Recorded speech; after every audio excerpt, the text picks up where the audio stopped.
Good morning, friends. I am Dr. B.K. Jha, practicing naturopathy since last 5 years. I have cured thousands of patients without the help of the medicine.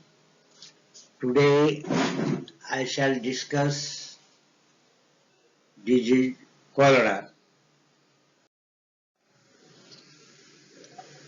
हैजा एक गंभीर बीमारी है और कभी-कभी यह घातक भी हो सकती है। हमें इस बीमारी पर तुरंत ध्यान देना चाहिए, नहीं तो इसमें अकाल मृत्यु हो जाती है। यह देखा गया है कि हैजा के कारण लगभग 80% रोगियों की मृत्यु हो जाती है। इससे पहले कि हम उन्हें बचाते, हमें हमेशा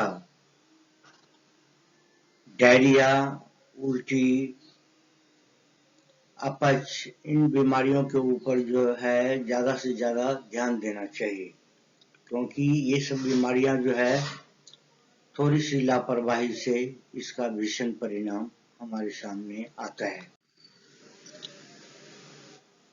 अब हम इसके कारण के बारे में थोड़ी सी जानकारी लेंगे। ऐसा कहा जाता है कि हैजा रोगाणु विब्रियो के कारण होता है। प्रयोगों से पता चला है कि अगर शरीर में इसके कीटाणु मौजूद हों तो यह जरूरी नहीं है कि हैजा हो जाए। ऐसा देखा गया है कि स्वस्थ लोगों के मल में हैजा पैदा करने वाले कीटाणु भी मौजूद होते हैं। हैजा उन लोगों के लिए खतरनाक है जिनके शरीर में ये विब्रियो रोगाणु मल्टीप्लाई हो जाते हैं। जिनके शरीर में विदेशी पदार्थ यानी अवसाद जमा हो जाता है, वहाँ यह बीमारी का कारण बहुत ही तबाही मचाता है। रोगी को उचित समय पर इलाज न मिले तो वो अंतिम सांस ले सकता है। इनके लक्षण बहुत ही साधारण होते हैं और ये इतना साधारण होता है कि सबको पता लग जाता है कि भाई ये हैजा के लक्षण है। हैजा हमेशा दस्त के साथ होता है। अतिसार में ऐसा दर्द होता है जैसे सुई चुभ गई हो। अतिसार का मतलब पेट। कोई यह मान सकता है कि रोगी हैजा से पीड़ित है। जब हैजा अपना खतरनाक रूप धारण कर लेता है तो इसके लक्षण हैं बेहोशी, पतला पीला मल, सफेद मल, जी मिचलाना, प्यास, पेट में दर्द, भ्रम, शरीर में विशेष रूप से जोड़ों में ऐंठन, जम्हाई आना, शरीर के ऊपरी भाग का ठंडा होना, शरीर में जलन होना, पीली आंखें गर्तिका यानी सॉकेट में चला जाना आदि। कुछ रोगियों को उपरोक्त लक्षणों के साथ बुखार भी हो जाता है। मल के साथ शरीर से बहुत अधिक पानी निकलने के कारण अक्सर यह रोग में पेशाब आना बंद हो जाता है। पेशाब शुरू होने तक मरीज खतरे से बाहर नहीं है, अतः मरीज को थोड़ा थोड़ा नींबू पानी पिलाते रहना चाहिए, ज्यादा नहीं, थोड़ा थोड़ा, 2-4 घूंट। यदि कोई उचित उपचार नहीं दिया जाता है तो रोगी की स्थिति और भी बिगड़ सकती है और अंत में रोगी की मृत्यु हो जाती है। इस तरह के लक्षण दूसरे चरण में होते हैं। तीसरे चरण में होठ, दांत और नाखून काले हो जाते हैं और उल्टी बंद नहीं होती है। आंखें और नम हो जाती है और आवाज बहुत कमजोर हो जाती है। सभी जोड़ों की गति रुक जाती है। ऐसे रोगियों को शायद ही कभी बचाया जा सके।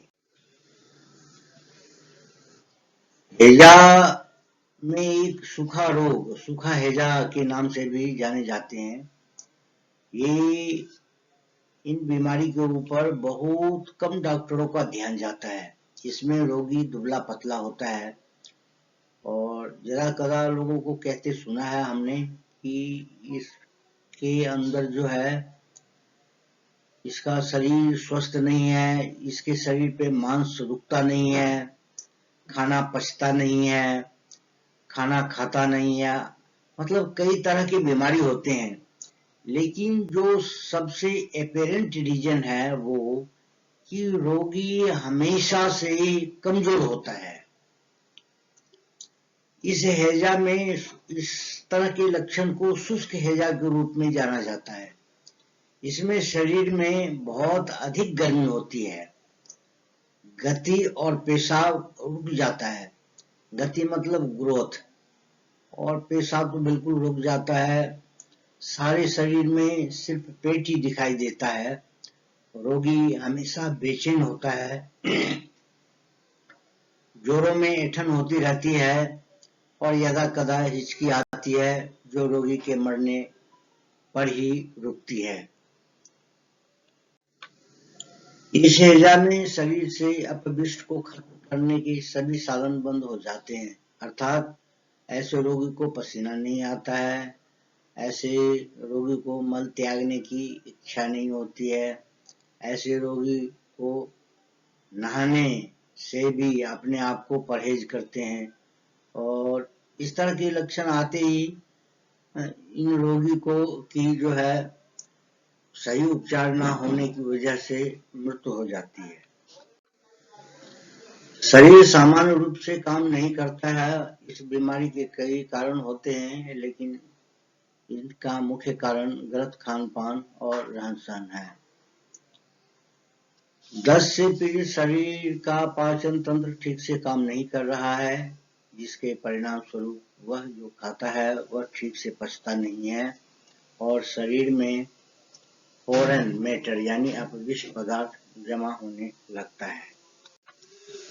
कुछ समय बाद शरीर नुकसानदेह पदार्थों से भर जाता है और प्राकृतिक तरीकों से बाहर जाने में असमर्थ होता है।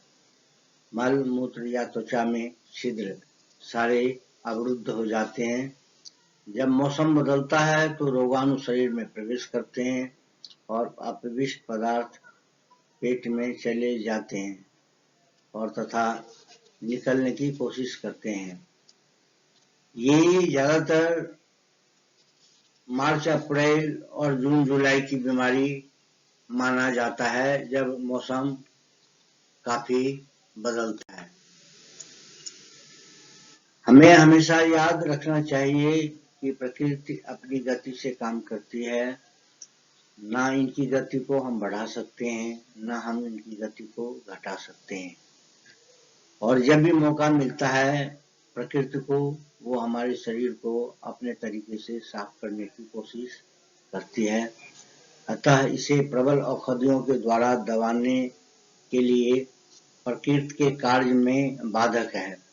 इसीलिए हम बार बार ये कहते हैं कि प्रकृति जो काम करती है उन्हें करने दिया जाए और उनके काम में बाधा न डाला जाए।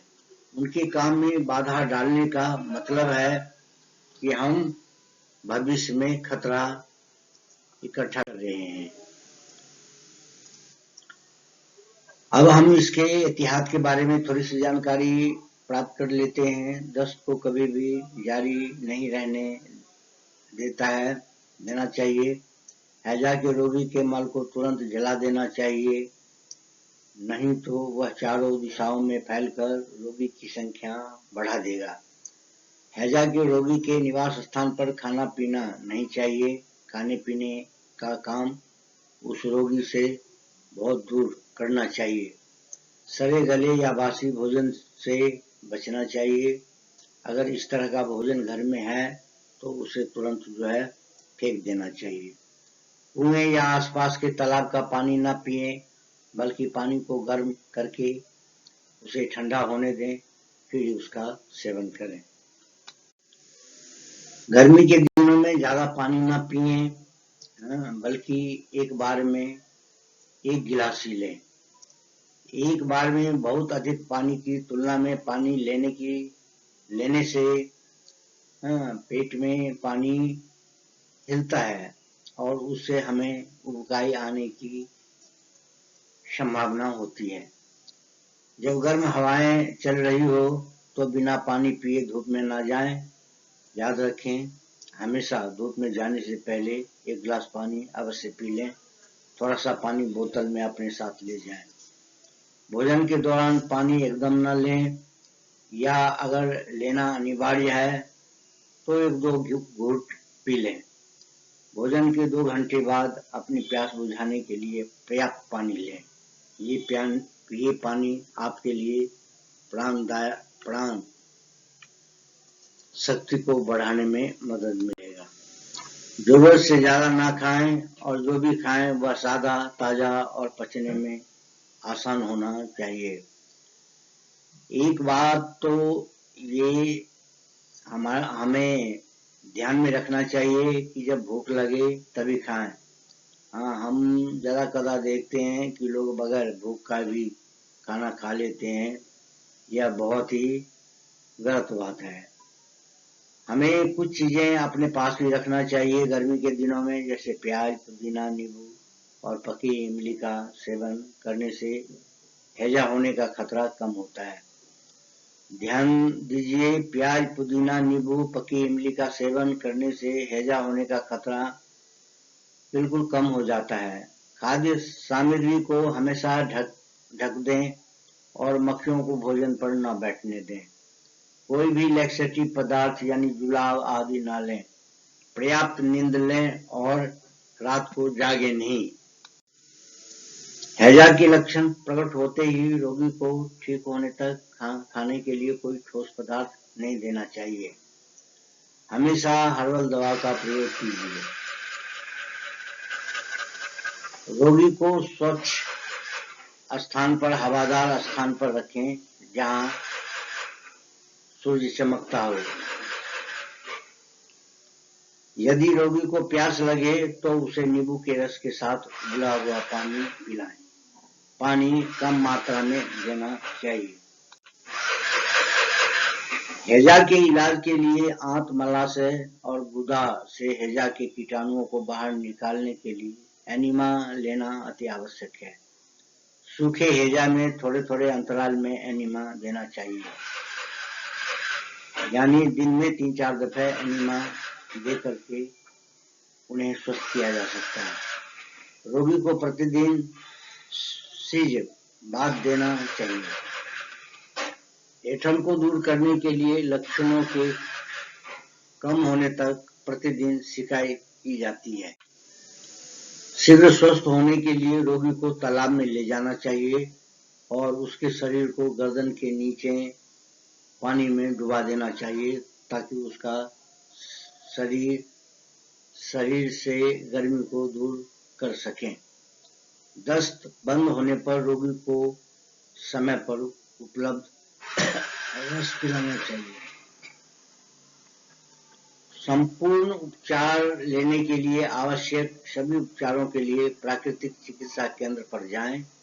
वहां ये सब चीज डॉक्टर खुद ही कर लेगा।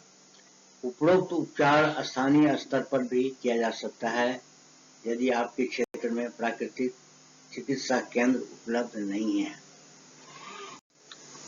Thank you.